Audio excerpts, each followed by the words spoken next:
Okay, back again with talking about base 10. All it is meaning is that when it comes to Common Core specifically, that curriculum is using that as what we call a base 10, so that way it could be easier to add, subtract, multiply, and divide the number 10 using the number 10. So let's say this is an example, right? If we do 10 times 5, boom, we know it's 50, right? Now let's say we need to do something as 10 times 52. Now, we may not know what 10 times 52 is, but we would know what 10 times 50 is.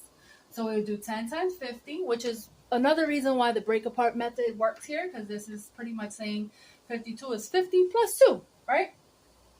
So 5, that would be 500, right? And then now all we have to do is 2 times 10, which now becomes 20, which means that it's 520. For us old school families, we would know that we would just do this. We'll do that, 0, 2, 0, 5, and we get the same answer.